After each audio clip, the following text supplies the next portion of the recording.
So yeah, we're all really excited for Frasier coming back. Can you talk about the process of bringing it back and the Frasier for Hire tweets?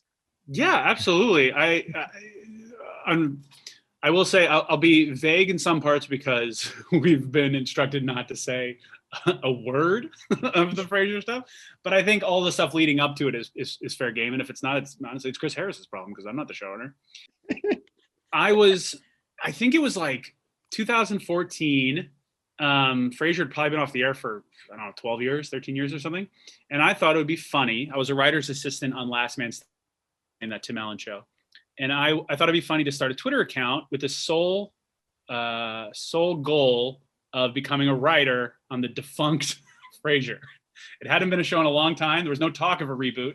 I just thought if I started doing bits that you could see on Frasier, maybe they'd hire me on a show that didn't exist. So I did that for, I don't know, I did it for like 4 or 5 years to very mediocre acclaim. I think, the tweets were getting like maybe 30 likes on a good one.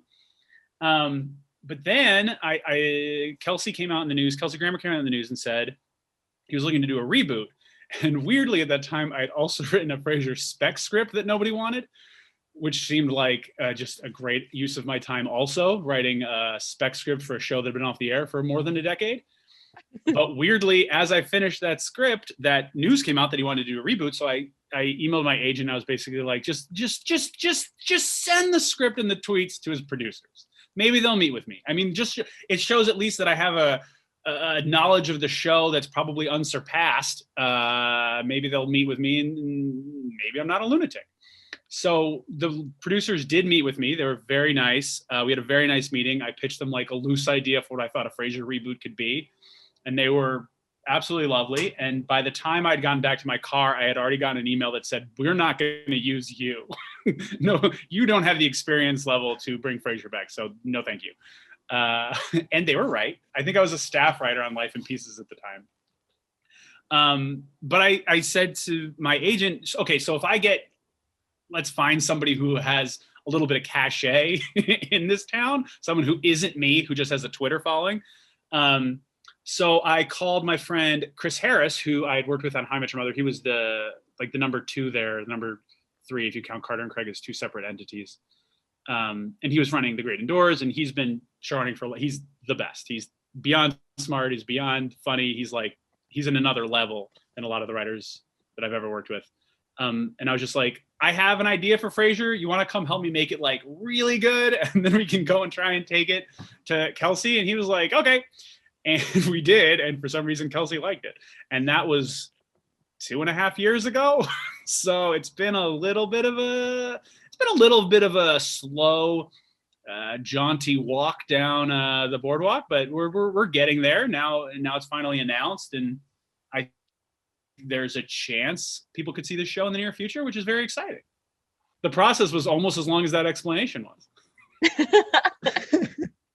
So basically, if we get rejected, we should find somebody who is better and grab onto them. Yes, and hang on for dear life. You find the coattails of a winner and you never let go. I wouldn't be here without Chris Harris, man. Yeah, that guy's very good. But yeah, I think Kelsey had heard. I think Kelsey had heard he heard like 10 or 12 takes, maybe. Like he heard a lot from his former writers, a lot from other showrunners. But I think ours, which I don't think I'm allowed to talk about, I think ours had a unique blend of diehard fandom that was really playing into it, and it was like, if this show is going to come back, I want it to be a show that I would love as a fan, because I don't want to kill the thing I love most in the world, because Frasier's by far my favorite show that's ever aired.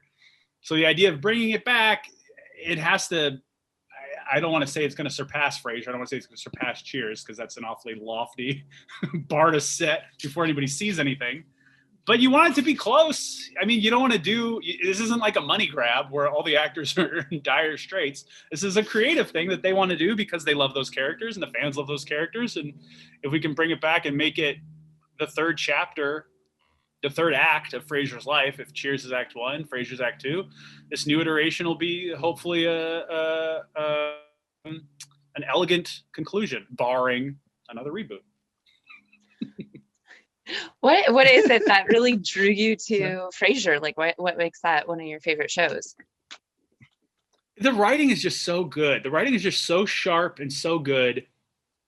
And it's one of those, I feel like sitcoms, maybe like 15, 20 years ago, I feel like they had a lot more freedom. Their creators had a lot more sort of, I don't know what I'm not sure what the right word is, but it feels like shows today, once they get going, like Modern Family's been on the air for 11 years, so I'm sure the guys running Modern Family do whatever they want. But like a show that's on the air for like 2 years, you don't really have full creative control of what you want to do.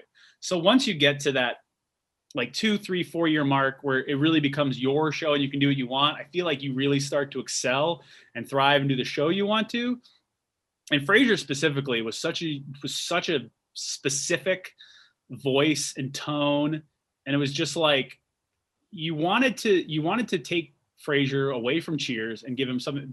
And Cheers was so beloved, so to give him a whole new thing, like that bar is already beyond high.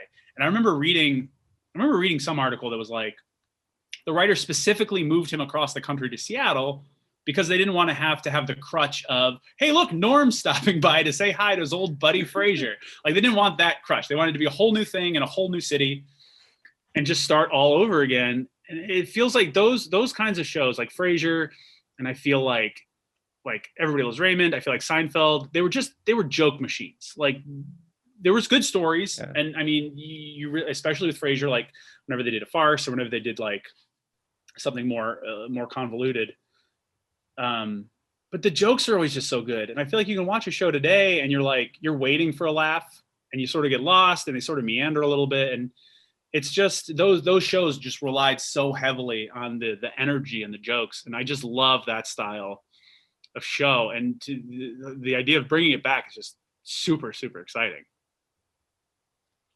Did you watch it when it was on Must See TV? Like, did you watch No, I don't think so. No, I didn't start watching it till I think it went off the air. I want to say it went off the air in like 2004, maybe. Yep. I think. And so I was still in high school. So I think I started watching it in college on Netflix or like post college on Netflix. But since then I think I've seen every episode a dozen times. Like I think like I'll and this is so stupid, and I don't think this counts as a name drop because I'm working with him. But every time I'm with Kelsey, he'll mention something from the show like vaguely. Like he'll say, "Oh yeah, we did this thing with this person, and it was very funny." And I'll be like, "Christine Baranski when she was Dr. Nora," and he's like, "Yeah, that's it." I'm like, cool. like he knows it all, but like he's forgotten more like I could ever imagine. But I have this weird, very, very useless, well, not so useless anymore, encyclopedic knowledge of this show, which I think is lame, but maybe it's cool. It's unclear if Kelsey thinks it's cool. I think he thinks it's lame, but I'm not totally sold either way. No, it's really cool that your passion spurred a whole show, and that's really awesome. I've basically willed this into existence. A friend of mine, my friend Matt, who's a writer with me on Life in Pieces, he said his joke is, you could have had anything you wanted in the whole world, and you chose this. You could have had any dream. You picked this. Which is fair. It's fair. I think he's right. I think I maybe could have had other stuff, but this is what I picked. Thanks for watching Screenwriters Talk Screenwriting. Subscribe, rate, and review for more episodes. Screenwriters Talk Screenwriting.